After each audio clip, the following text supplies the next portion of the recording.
Welcome to the Wasting Time podcast. How's it going? I'm Chris. I'm here with Nick. How's it going, Nick? Yeah, good, man. Good, man. Yeah, not too bad. Not much, like I say, not a lot to report really. My birthday next week, and I got an early birthday present of a pizza oven. So how's that going? I've become a bit I had a pizza night last night, and the results was very pleased with the results. Put it that way. So I'm trying to achieve that perfect Neapolitan style pizza. A fluffy light crust, and that's what we're aiming for. And last night was a real good start, but it's become a bit of an obsession, like reading about dough hydration and how long you improve for and your different types of flour, and so yeah, it's a nice new little hobby. Probably not the healthiest of hobbies to take up, I guess. But here, you're coming up in a couple of months to the Northeast, so we'll get the pizza oven fired up, ready for your arrival. Yeah, and that's not too far away now. I mean, given that you're a vegetarian, what is your go-to topping? So I can plan in advance.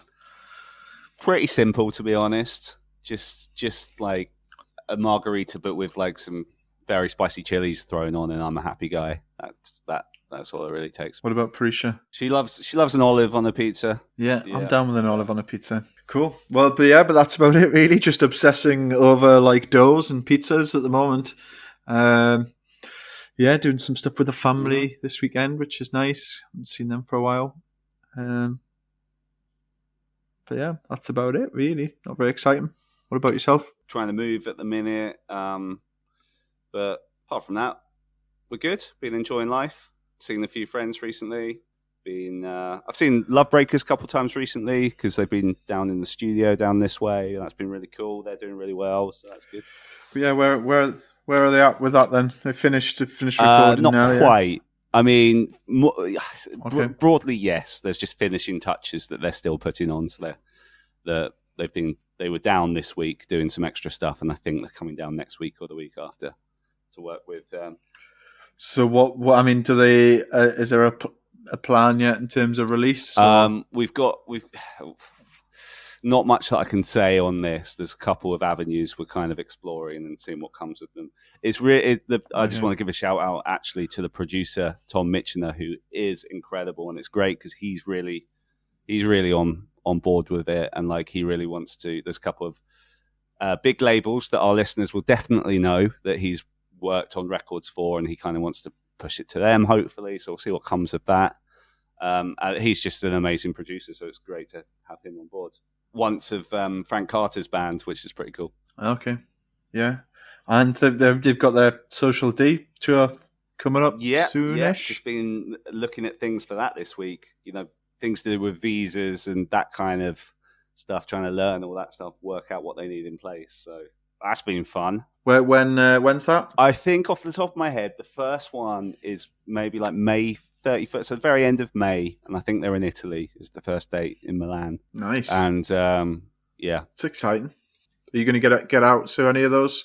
I'll decide nearer the time, non-UK? Work out which ones are feasible. But yeah, I definitely want to try and be there for a little bit of it.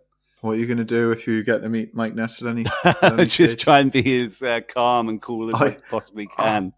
Are you going to drop your arse in front of Mike Ness? That's the question on everyone's lips. That's going to be do you want to come on the Wasting Time podcast? That'll be interesting. And it'll be cool. It's cool because a shout out also to Grade 2 who are on the tour. They've been really helpful with some of the logistical stuff for me. So thanks for that. And they're a great band. Are they?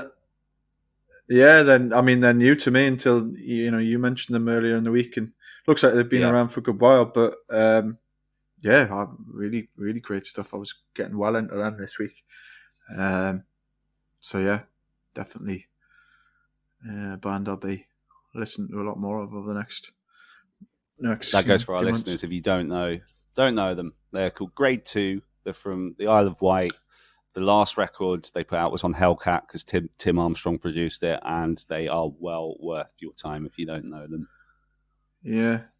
just really kind of like old school Yeah. anthemic kind of punk. Like, yeah, no, really into that stuff. Is any of the? I haven't really paid much attention to what I've been listening to. I've just kind of gone with the whole grade 2 shuffle on Spotify. Is there have they released anything recently or due to release not anything? that I know of. I mean, there was a couple of singles I think last year that I would listen to. I think it was last year, and the last full length was 2019. So they must be due to do one soon, or in the process of having one come out. Yeah, I'll ask them about that the more I get to know them. But they're very cool. Speaking of listening to them, is there any other music you've been listening to recently? I checked out that Tightrope. I don't think it was tight. I don't think it was Tightrope. TIghtwire. TIghtwire. Yeah. TIghtwire. TIghtwire. I mean, wire rope. Potato. It was Brenna, wasn't it? She mentioned she'd been working with Brenna, them? for the listeners who we'll get to in a minute, as she is the guest on this episode. Yeah, she. They were on, I think, her most recent tour, and she gave them a shout out and recommended them. It's actually when I was editing this podcast, because she just said, "Oh, they're catchy as fuck," and I just thought, "Oh, that might be up my street." So I gave them a listen. Yeah, they're pretty cool, aren't they? Yeah, decent, and my keen eye spotted a band member that was in, was a guest on our podcast. That's right. Yeah, as well. Yeah. Noel from Rational Anthem. Yeah, guest on our show a couple of years ago. There you go. No, it's good stuff. Definitely worth checking out. But other than that, I suppose you're going to want to mention the Avril Lavigne song with Matt Hoppus. I guess. Avril Lavigne, Mark Hoppus, even. Mark Hoppus. What did I call him? You called him Matt Hoppus. I see what your brain did there, but yeah. Mark Hoppus. Yeah. I feel like it would be better without Avril Lavigne in it, to be honest with you. It's good cool, song. Isn't it? I mean, because the album came out yesterday, did you listen to any other songs on the album? No. Yeah. No. I'm reluctant to. Would you recommend I listen to the whole album? I would, but so this is how I feel about it. Like, it's a fun listen. It's very similar to that Machine Gun Kelly album from last year, which you and me both enjoyed when it came out, but then it had like no staying power. So like I feel like this Avril album, like pretty much every song you hear it and it's you kind of instantly like it. It's all really catchy. It's all very similar to that Mark Hoppus song, but I just feel like, oh, am I going to be liking this in a month? You know what I mean? It just feels a bit lightweight, but it's it's enjoyable. I don't think you dislike it. Okay, I suppose I'll make the effort maybe at some point. Yeah. I mean, I'd say it's definitely worth your time. And then Dashboard Confessional had an album out yesterday as well. Did they? Yeah. Which right. Jason Tate was really singing. Jason Tate of Chorus.fm, formerly Absolute Punk, was really singing the praises of. And I haven't had a chance at time of recording to have spent much time with it, but listen to the first few songs. It sounded pretty cool. So I'd recommend you give that some time as well. Cool. Anything else on your radar? I think that's pretty much everything for now. I think we can just let the listeners get on and listen to our interview that we did with Brenna from The Last Gang. Yeah, do you want to set this up a little bit? Anything you want to add about The Last Gang, how we discovered them, that kind of thing? Yeah, I mean, I guess they're probably quite recently discovered. I mean, they've been around a hell of a long time when we actually did our research. But we just kind of tripped over them, and I don't know, about 6 months ago when we were when we saw Fat Mike plugging them a little bit, and they just brought out a new album, which we'll talk about, and we were really into it. So here it is. And here it is. And you're in LA? Yeah, Orange County. It's kind of south of LA. Disneyland. I live by Disneyland. Sort of Anaheim area. Yeah, Anaheim. I can see the fireworks at Disneyland every night. Okay. Is that it's not as special as the first time, I guess, for everyone? No, it's special. I love it. Every night I'm like stoked on that. So are you born and bred around that way? Actually, yeah, born in Anaheim. I just remember that. I was born in Anaheim, and I just moved around Southern California. That's kind of all I've lived. I've traveled, but I haven't lived anywhere else. I lived in Hollywood for a little bit, but okay. How did you find that? Exhausting. Right. It's a full-on place.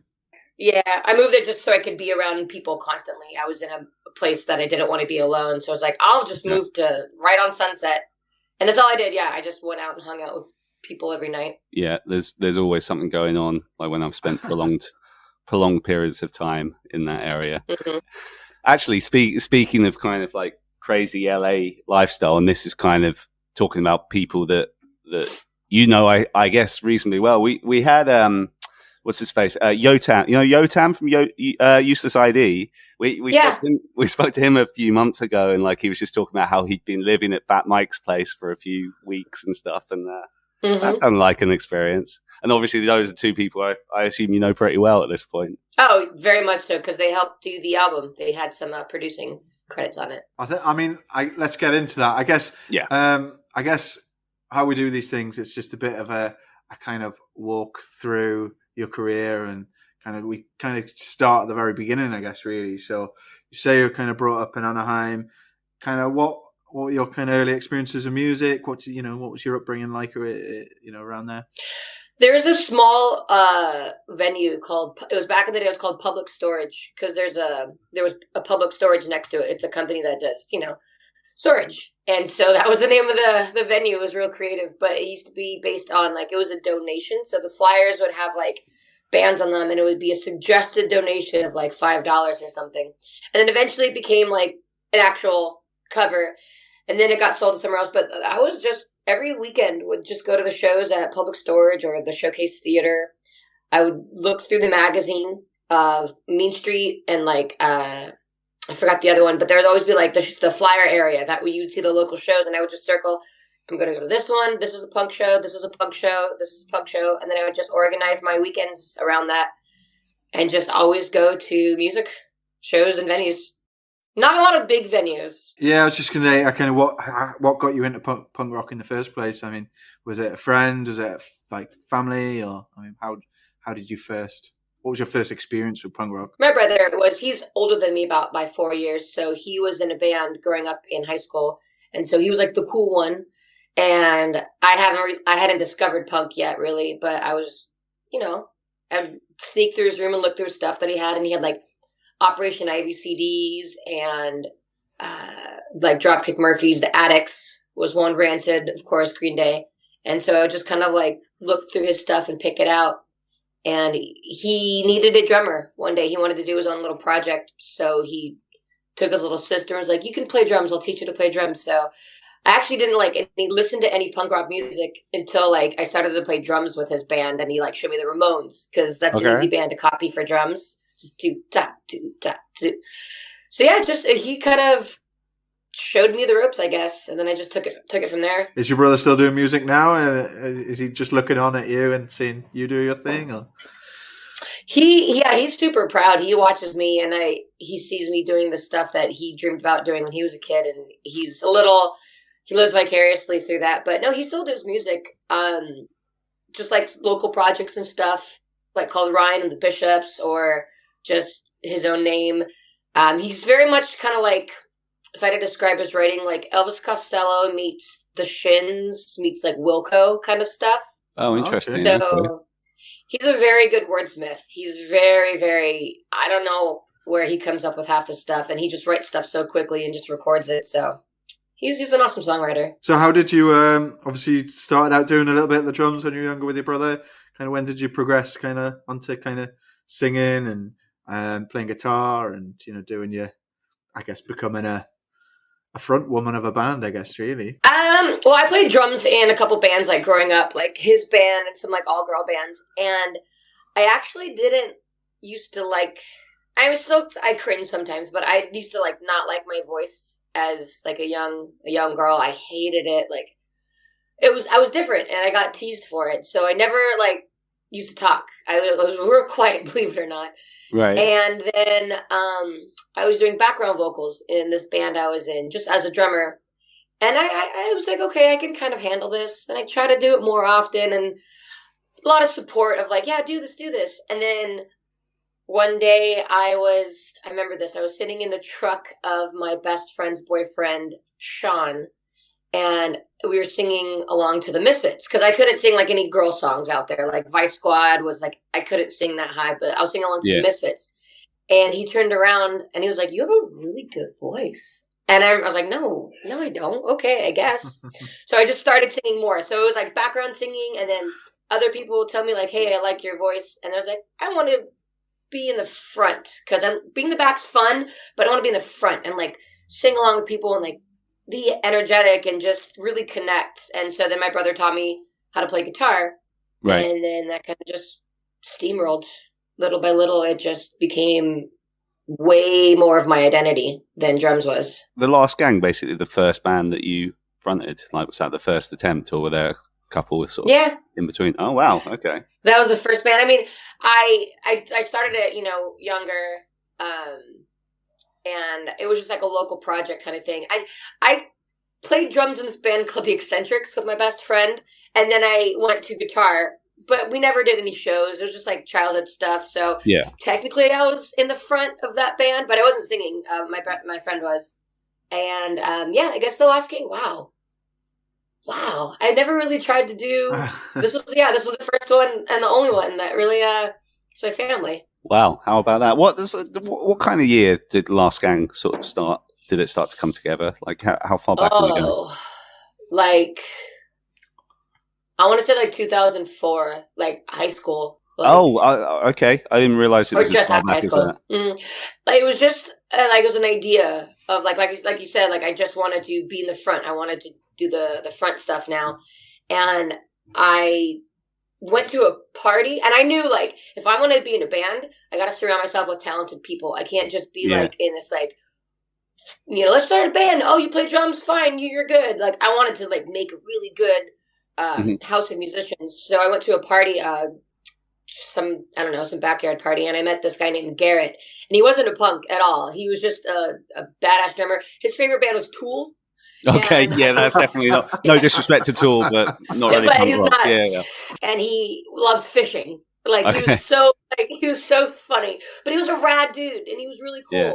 And that's why punk is punk. You don't have to like be a certain way to be in the scene. So we were talking, and he's like, "Oh, I play drums," and I played with him. I'm like, "Holy shit! Like you're really good." So that was going to start me and that guy Garrett, and then we just slowly found like a bass player that he knew, and we pulled him in, and then we had a guitar player, and then we just had a revolving circuit of like bass players and guitar players for a while, and then near the end, I got Robert. Robert was my last drummer that played in the band before we kind of took a break and became serious in like 2013. So Robert was the last one, and when we kind of disbanded, and then when we reformed, I just called him up. It's like let's do it. Let's do it right this time.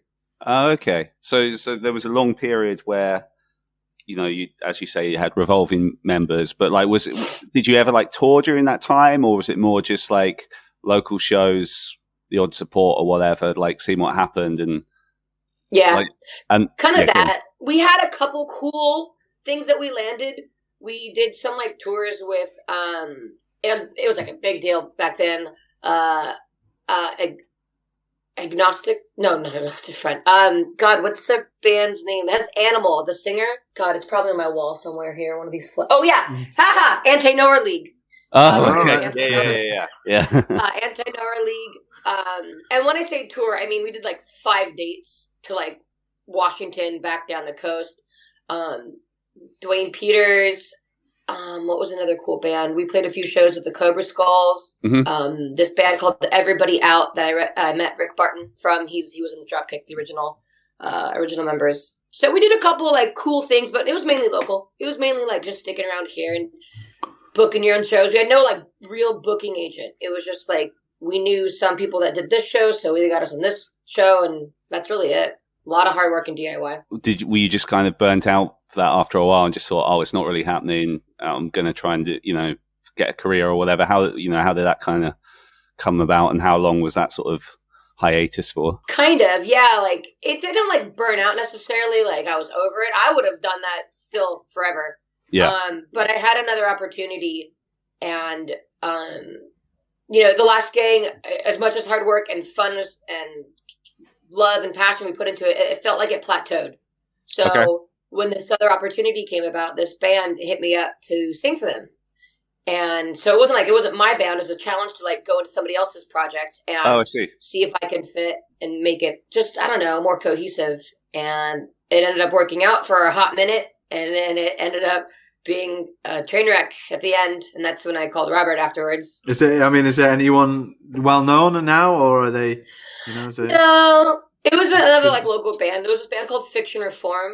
And we had some success. I did that one because they had like not like money behind them, but they had like a little DIY label called Basement Records that they're on. Okay. And I was like, ooh, a label. I've never been on a label. Let's try this. And so they had a little bit of money from the guy who was running the label, Chuck.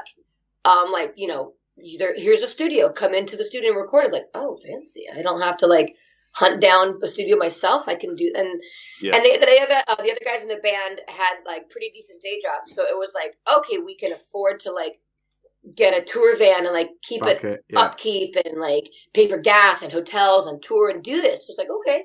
So we did a couple little DIY tours out to like Arizona and back and whatnot. But nobody like famous or anything. Just some local like musicians in the scene. I don't think any of them are doing anything right now. Actually, just all grew up, had families. Half the people I don't talk to because we don't get along. Right. Okay. Yeah, I was just going to kind of wing forward to 2013, The Last Gang. I mean, what kicked that off again, and what was the ambition at that time? I guess. I guess the ambition is like I don't know what else to do with my life. This is it. I don't know. I've never not played in a band.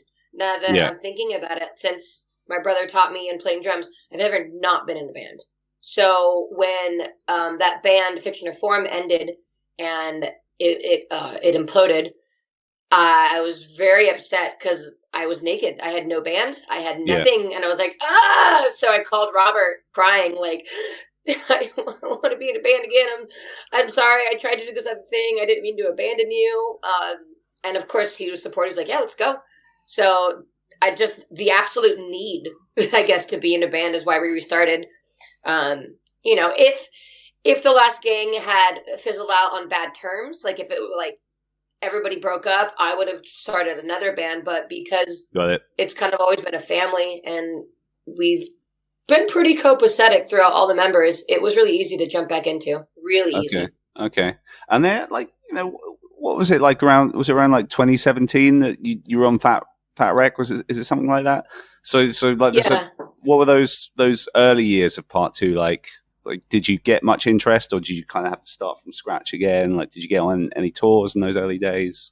How did those? Before Fat, it was kind of just we're doing it ourselves again, and Robert's a hustler. He works his butt off trying to make contacts and stuff. So we did our own DIY stuff again, but this time, as opposed to the first time when we did a lot of DIY, we were older and we had some more, salts on our shoulders, and we had, more steady of a bank account. So we were able to pour more finances into it and energy and time and really focus. So when we did a tour, we made sure it was like big, or it looked big, like we went to the UK. That's huge. Like for a band that's not on a label, like we booked our own tour out there, and we didn't lose money, but we broke even, or almost broke even, which was really hard to do. Yeah. No, that's impressive. Yeah. So we did a lot of DIY stuff. And then once we hit with Fat, it kind of was the same thing. Stuff was, quote, handed to us. Like we got a booking agent because we're on a label. We had some clout, but it wasn't like, oh, you're on all these large tours. You still have to work your butt off. If somebody gets signed to any label, and if they are not willing to keep up that groundwork, they'll just fade away. So we haven't really lost that mentality at all. Even though we're not DIY anymore, we're still DIY. Just going back to that first time in the UK, I mean, what kind of time was that? And I mean, how was it, I guess, really? Where did you get to? Magical. It was so magical. As soon as I went over there, we were just like, we never wanted to go home. All we wanted to do was tour. And we still do. It's just the UK, it's hard to travel across like the pond to like the mainland EU. So we kept it only in the UK, and that's kind of excruciating to do like more than a week or even like 4 days. It's so centralized, and it's hard to like get different shows and bring different people out. So we did it, I think, for about a week and a half, which is a long time. Yeah, you'll be having to do some B cities definitely on if you're touring the UK for that long, for sure. We did Rebellion. Nice. Blackpool kind of area, isn't it? Yeah. Yeah, Blackpool's rad. We played in Derbyshire, I believe. Some little pub that was right next to the castle, and that was. Oh, and then we met the Casualties out there. That was pretty cool. The small pub in, I think it was Derbyshire, that we saw a flyer for the Casualties in like 4 days later, and we're like, hey, we don't have a show that day, and so we hit up the promoter, and we're like, we hustled our way onto the Casualty show. Oh, nice. Okay, so this tour, you were literally you didn't come over with anyone, you were just by yourselves, and like. We came over with another band to help split costs. Which band was that? But it wasn't like just this local band from over here. Okay.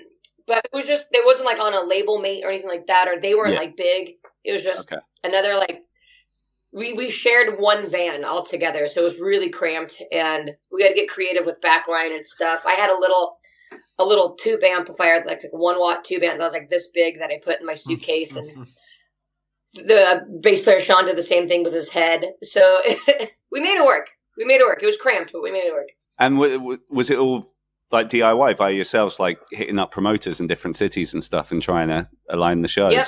Oh, wow. That's impressive. Yep. So the scariest thing I think was backline. I'm usually the one that like books the logistics of everything, like hotels, cars, vans, gear. So when we went over there, I had to figure out, how do we do this? Where's this? Yeah. And then when we did our first Germany tour, it's really hard to let go of control. And it was really bizarre. Like we just showed up and they're like, here's a van and here's backline. I'm like, oh, okay. I trust this. But they gave us a van in Germany after we were signed. It was our first tour. I'm the driver. They gave us a stick shift. I do not drive stick shift. I've never of course you wouldn't. You're American, yeah. Yeah. I was so like, what? And then my feet didn't reach the pedals. So we made it work though, because I wear my creepers, so I got like an extra 3 inches. It's the only way I could do it. And you learned to drive a gear stick car, a van. Yep. In Germany, and I kept wondering why. Job training. Yeah, I kept wondering why I kept seeing the word Strassen everywhere. I was like, "What's Strassen? What is Strassen?" And I was like, "Oh, it means street." Learning other languages, man, that was fun. Yeah, I love touring. Damn. I guess maybe let's just fast forward then in terms of to 2017. Obviously sounds like you put a lot of hard work in with your DIY tours and getting that out and about. When did Fat come along, and how did they come along? I guess they came along actually right before that UK DIY tour that we booked. Oh, really? We were kind of talking with them and a few other like local labels. I forgot who we were talking with now that I'm thinking about it. Just we were shopping the album. We had just put it out. We just recorded it with Cameron Webb. We dropped a lot of money into it, like an uncomfortable amount of money. Yeah, if it's going to be with someone like Cameron Webb, I should imagine that's it made me like throw up in my mouth a little bit. It was a lot. I had to take out a personal loan from my Fidelity, and it was a lot of money. But we did it, and I was like, if we don't get this album signed, at least we made like a badass record that it'll go down in the local scene, and like I'll be proud of it. I know I give it my all. Yeah. And so we had this really cool record, and we took it around. And at first, we kind of Cameron hit up Fat, and they didn't really listen to it. But then there was this guy that took over the person who would like listen to new albums, and a friend of ours submitted it again through like the info@fat.com, and they listened to it, Oh, just And through he a was like, generic "Oh." email like that. Wow. Yeah, I mean, I'm sure there's still probably like an earwig of like the Last Gang in their head, but it was just Yeah. it was a good album. We got the right person to listen to it, and they got sent up, and so it was kind of just kismet. So right before the UK tour, we were sitting on the album, and we got a call from Aaron Burkett, like in the van. We were like on the way to the airport. We're like driving up, and Robert puts her on speakerphone, and we're all listening, and like she's like, "Yeah, we really like the album. We're gonna get it," and just explosion in the car. But the trick was, she's like, "You can't tell anybody. We're gonna do a promotion. We're gonna get the ball rolling. We're gonna get everything, a big push." So here we are in the UK for the first time. We're so excited. We didn't think we're gonna have an album being picked up by a label, so we made our own little like copy of the CD with like a different cover. And like only 5 songs from that album we just recorded, Keep It Counting. And she's like, "Oh, and you can't sell that CD." I'm like, "So we're going to the UK. We can't sell any music or any merch with that. We can't tell anybody. We've like these cool like magazines and press lined up, and you can't talk a word about it." So it was so like, so we left America unsigned, and we flew back America and landed signed. It was cool. Nice nice homecoming, eh? Yeah. Yeah. And you managed to still get home even though you weren't able to sell merch at that on that tour. Yeah. Well, luckily we brought enough like clothing, like hoodies and shirts, and we just stuffed it in suitcases and brought them over as carry-ons. I mean, checked baggage. I still have those CDs too, where I'm just going to hold on to them for I don't know how long, and then maybe one day I can like do a giveaway. I mean, I have stacks. We've got like hundreds of them, and they're just sitting doing nothing. What's that like when you're completely independent and you go in somewhere like the UK from America and you're clearly coming with like lots of merch to sell? Like, do you get shit at customs, or is that quite easy to get through? Like, it's a crapshoot. It's sometimes you get lucky, sometimes you don't. We've been lucky going across. The first time, it's always in my brain. They're like, what is this? Opening it up. I guess I was prepared to say like this is a promotional tour. Yeah. We're not big enough that they care yet. I think that's the thing. They can still fuck with you, like customs. Yeah. But I don't think they care enough because there's not enough profit in it for them as the Border Patrol. But I was prepared to just lie my ass off and be like, "Oh, no, this is it's a free promotional tour. These are all just to get our name out." And that's kind of how it is. Canada's the worst. Or the hardest, not the worst. It's the best. Really? Canada's really hard to get into. Oh, even like pre-COVID. Yeah, like they're strict on their rules. And like I got lucky for some reason. I have a DUI from like a billion years ago. Yeah. And I guess it's off my record. But another member in the band has a DUI, and I guess it wasn't old enough, or it was a different code, and they didn't let him in. Oh, fuck! Really? Yeah. Yeah, and so merch, same thing. They like looked at the merch, and we had to prove that we were going to Canada for a reason, not just like to sell stuff and like make money and bring it back. We had to like prove this is the venue we're going to. This is the promoter who brought us.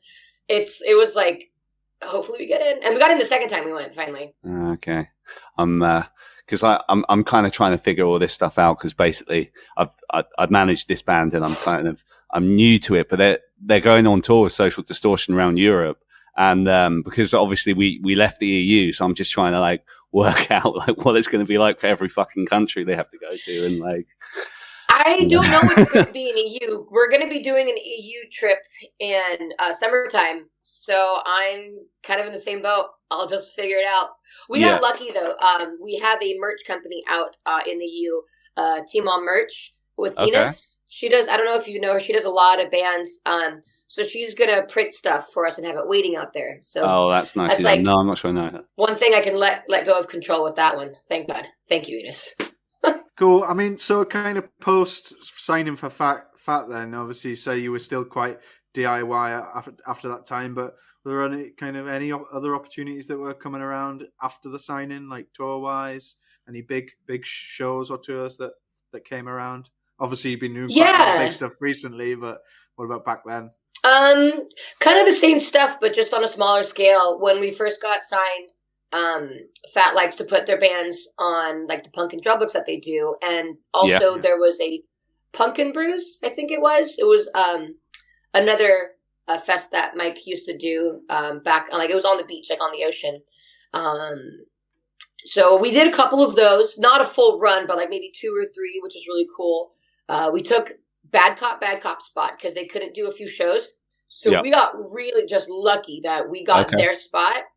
And oh shit, it was like, we're on Fat, and like we're on stage with like the Interrupters and Bad Religion and like No Effects, and just what the fuck is going on? Yeah. So it was a lot of just like what's happening for the first like 6 months. So we got those fests. That was pretty cool.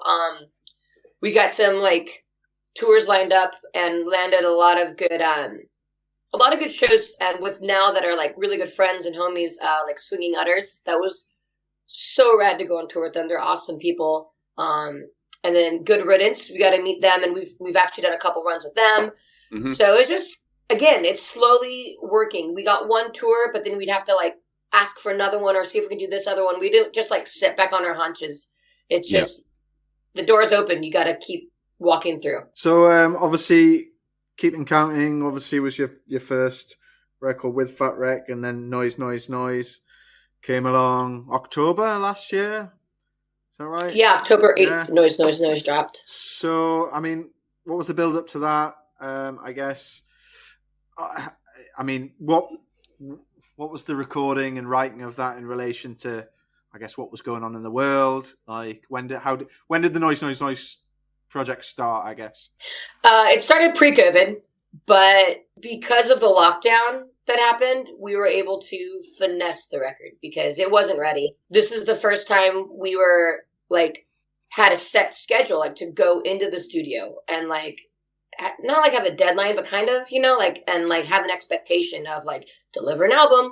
Because the first one, Keep Them Counting, was just, we had, 2013, 2017 or 16 to kind of write, record, go back, pre-pro, back and forth, edit.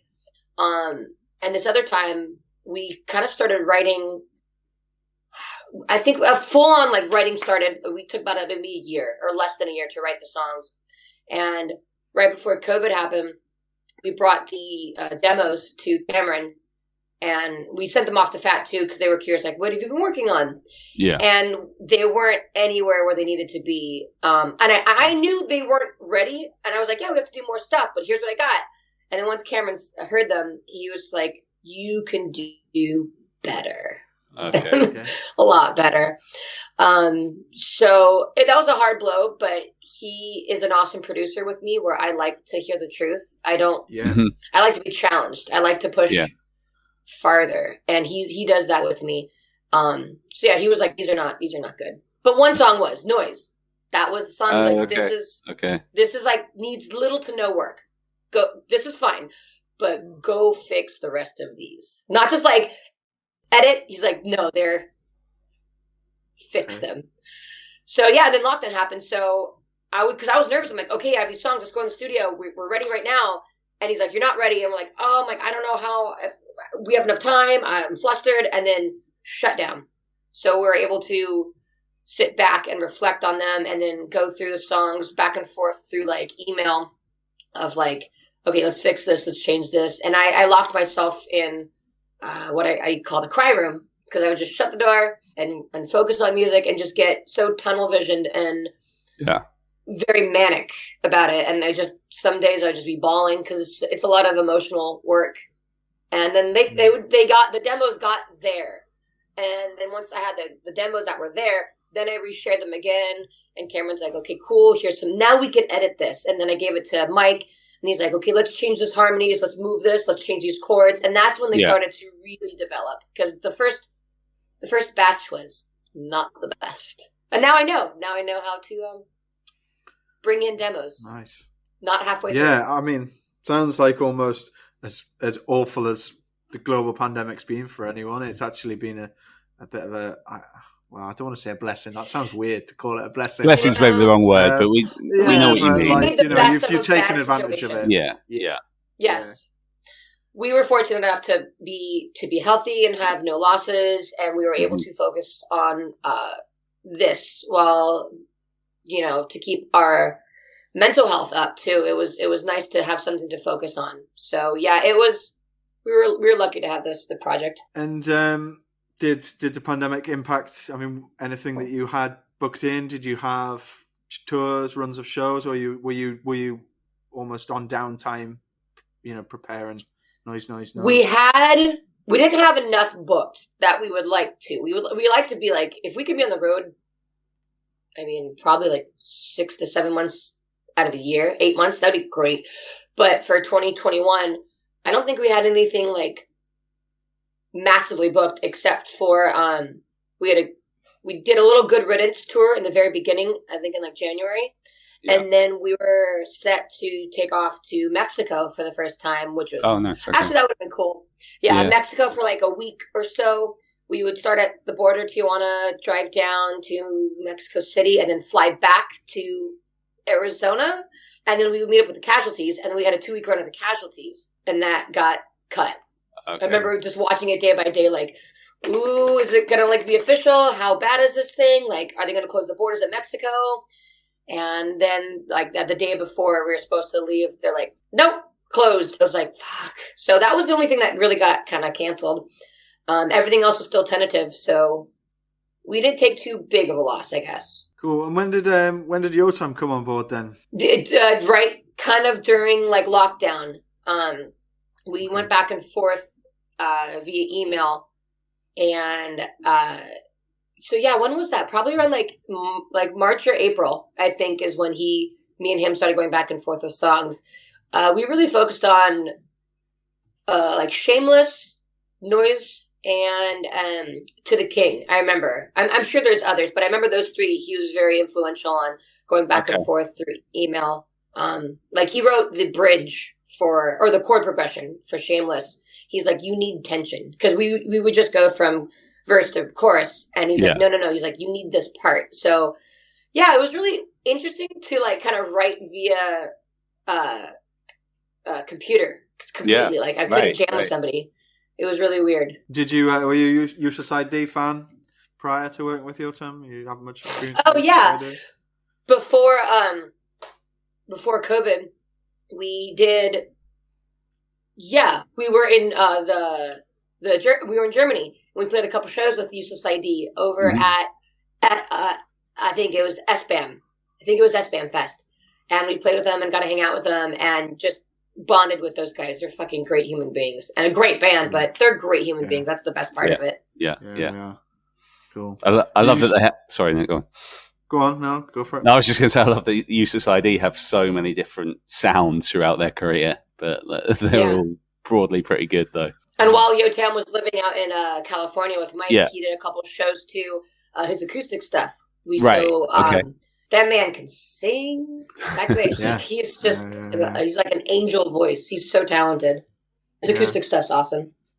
Have you spent any? You talked to us about his time at Fat Mike's Ranch and how that was an interesting experience for him. Have you spent any time at Fat Mike's Ranch at any stage? Yeah, that was actually part of the writing process when the COVID restrictions kind of let up a little bit.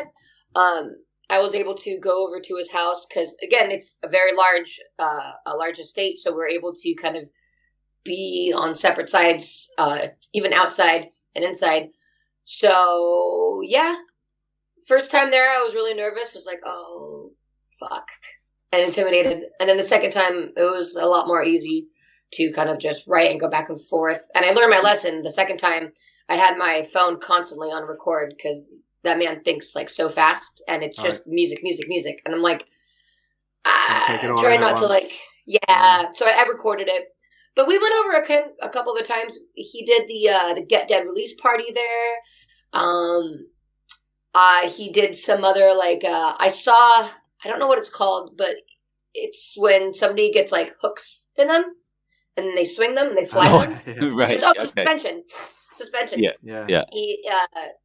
We met up with him for something, and he's like, "Oh, come see, we're doing this in my backyard, just from this giant, beautiful tree." It was interesting. It was very like ethereal. It was weird. Like the sun was coming through the sky, and it was just like calmness, and it was just really a juxtaposed like imagery. It was interesting. and someone swinging from hooks in the tree. That is definitely not my cup of tea. But it was interesting to watch. But I could not relate. Going, I want to do that. But, okay, all right. Good. Cool. I mean, so I jump forward to kind of the release of Noise. Did you get it to a point where you were just ready to go? Were you trying, I guess, in timing? Were you just, when it's ready, we'll put it out, or were you trying to time it with everything that's going on, with potential to tour again? It was kind of like double dutch. We're just finding like when's the right time to jump in, because we recorded it during COVID, and when the restrictions kind of opened up and we're able to go into the studio because we were ready, we went in, recorded it, mixed it, mastered it, and by the time it was done, I think it was ready. Like it was mastered in like maybe, July-ish, or maybe a little earlier. And the label was like, okay, we could put it out, in October. And maybe the restrictions will come up and maybe you can tour, but maybe not. But you don't want to sit on something for that long. Sure. Like, even if you just got to put it out. Like see what they did is like, Bad Cop and Bomb Pops. It's like, you got to put an album out. Even if it's like, you can't tour in it, you have to stay moving. So we're like, okay, let's try October 8th, right before the holidays. Let's see. And then, it was not perfect timing, but it was better than releasing it earlier.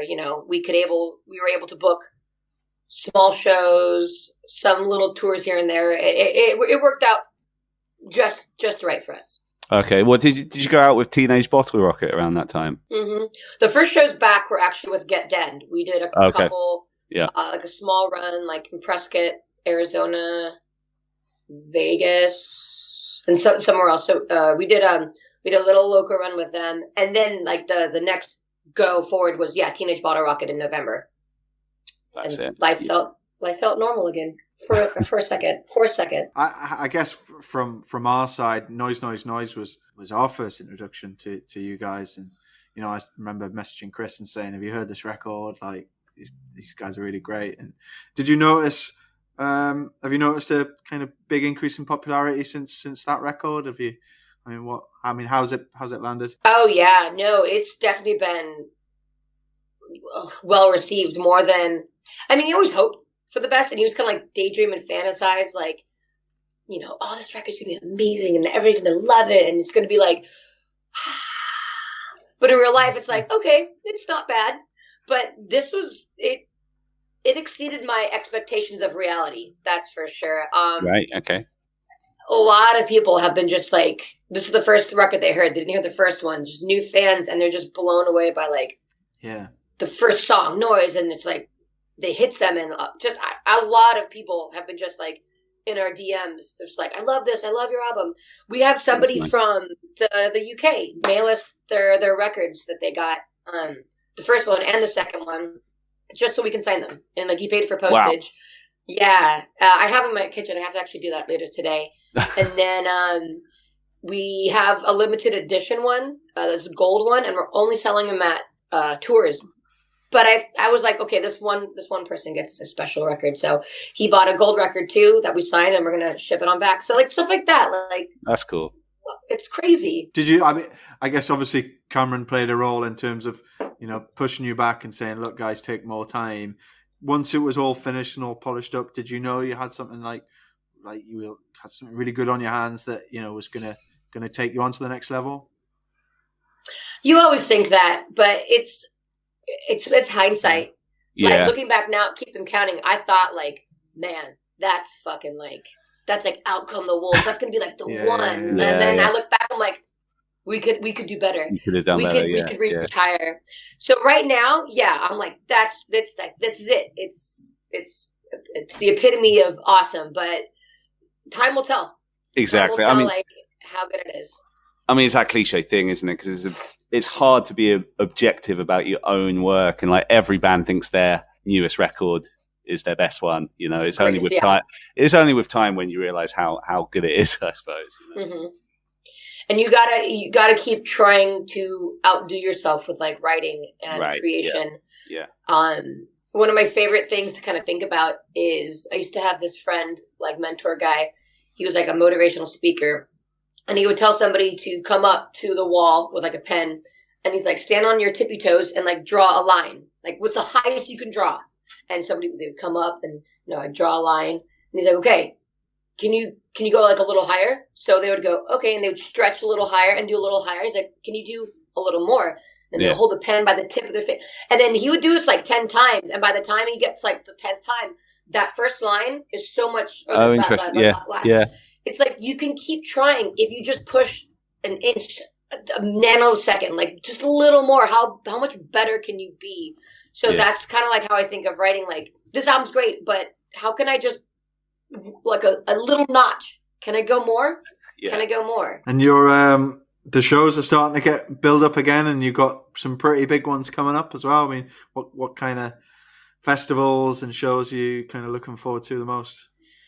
Definitely Punk and Drum Book again. Those are some of my favorite shows. We played festivals before COVID, and we're going to be doing them in March again. Yeah, there's going to be Ventura, San Diego, and in Arizona. So those I'm really looking forward to. And then we got some like local shows too that just got announced. We're playing with TSOL over in the city called Riverside, and we got some other stuff that we're going to be announcing for like summertime and May. Some really cool things. But awesome. Right now, my favorite thing is Punk and Drum Book. That's official. Nice. I was watching the documentary of that the other day. It was nice. I saw you were a talking head on that, I noticed. Yeah, that was really cool. I didn't know if that was going to come out or not because they were doing all these interviews, and then the No Effects was at Vegas. Yeah. And then they said what they said, and they got kind of shit listed, and the documentary was like, I don't know if this is going to come out now. But I'm glad it did.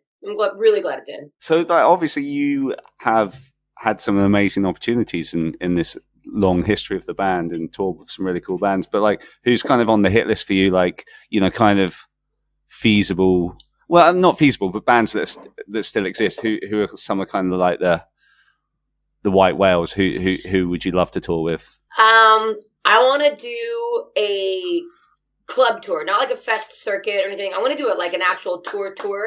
Yeah. No effects. Like straight up, like not a lot of bands though. Bigger bands I've noticed right now with COVID especially are doing like tours. They're going to be like doing just festivals here and there. I want to like do foot to the ground, like hardcore touring, like 2 to 3 weeks, 2 to months with no effects. That'd be right. So that's that, and I think it's doable. I mean, another like Rancid. Like I got to get that bucket list off there.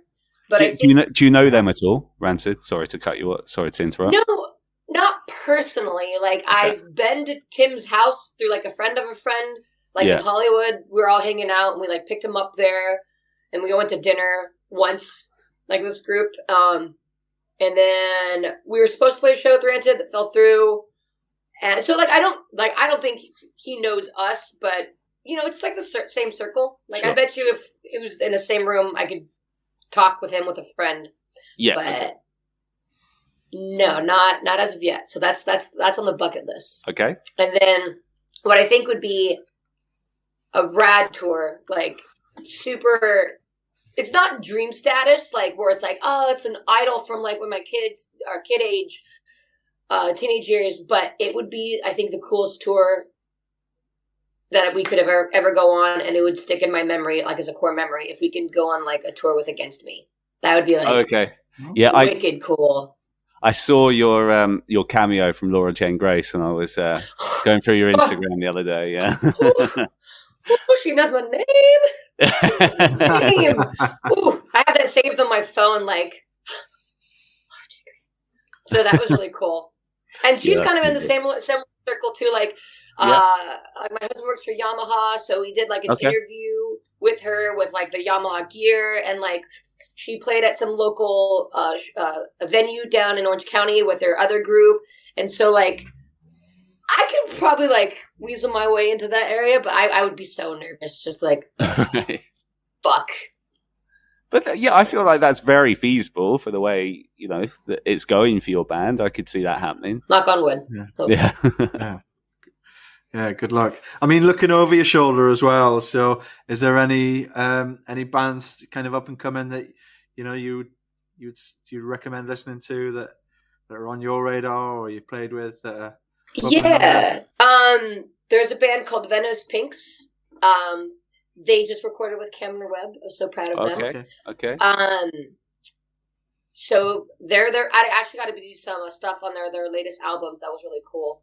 And this band called TIghtwire. We just went on tour with them with Bottle Rocket, and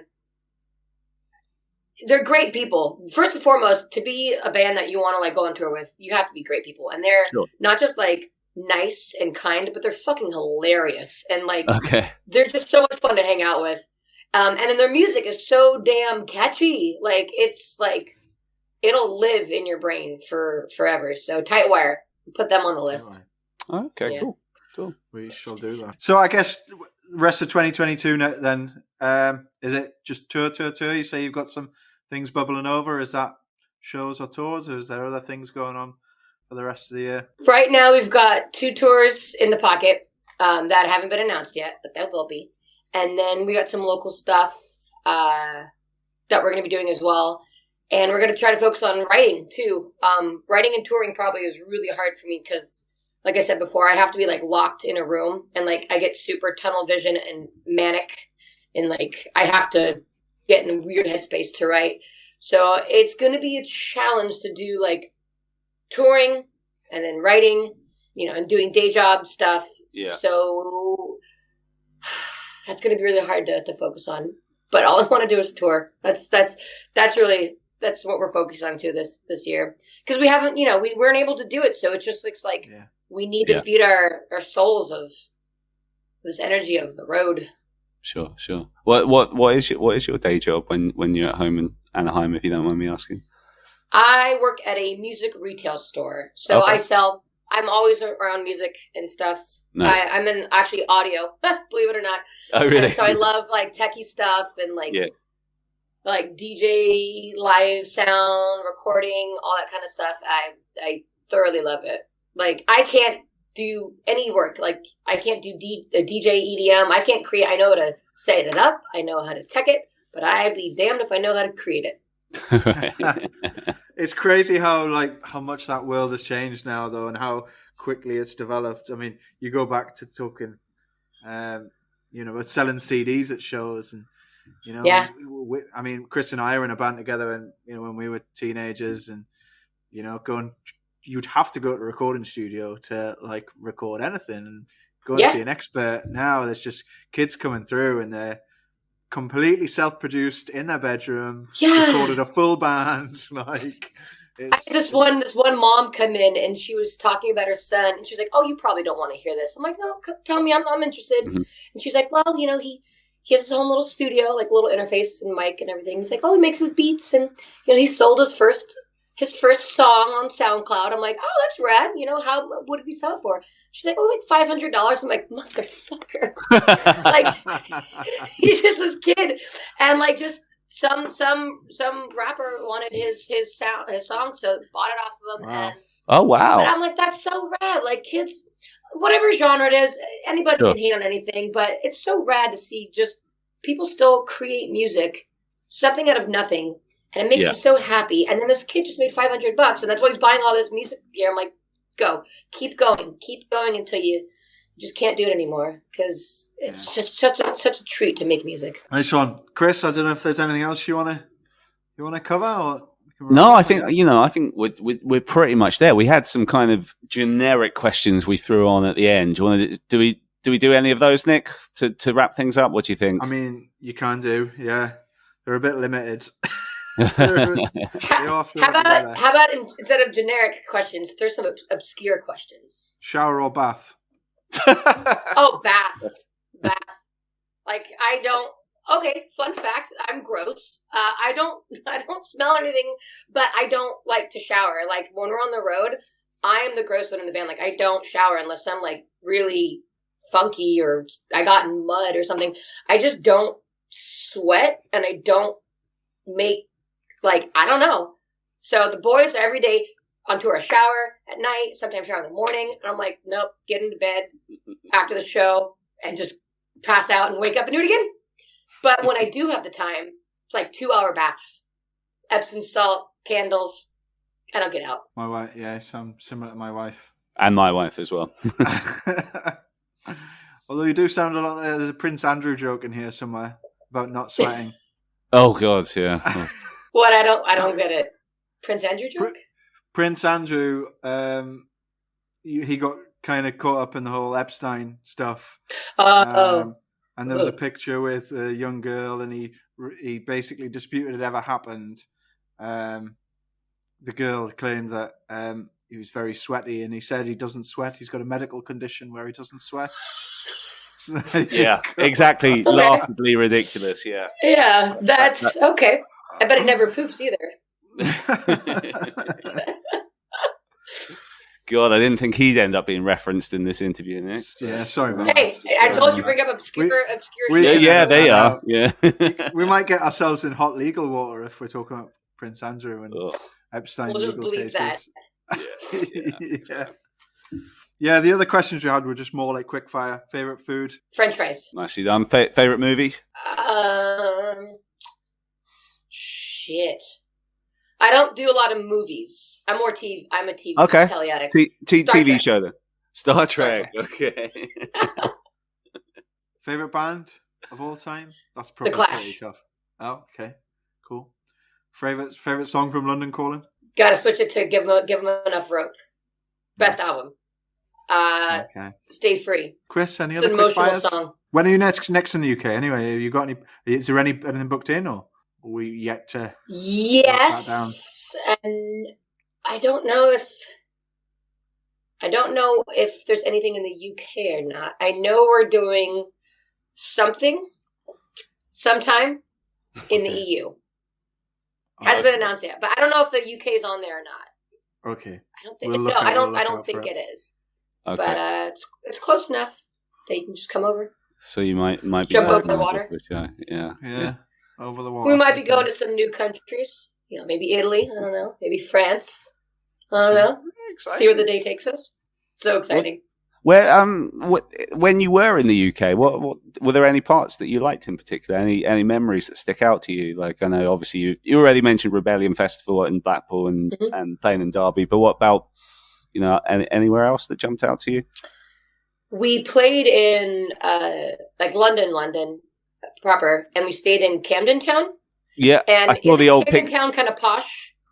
Not really, because it's weird, right? Because I was, kind of stalking through your Instagram for things, like ahead of this interview, and I saw that you did a selfie and you said, "Oh, Camden Town," but it didn't look like Camden Town to what I know of Camden Town. It was weird, but Camden is also a borough, and it kind of counts in lots of like central London. So it looked like you were somewhere in central London as opposed to Camden Town itself, because Camden Town's kind of like a bit alternative and a bit grimy. Yeah, actually, no, we played in Camden Town. Yeah, that would make sense. Stayed in Chelsea. Oh, there you go.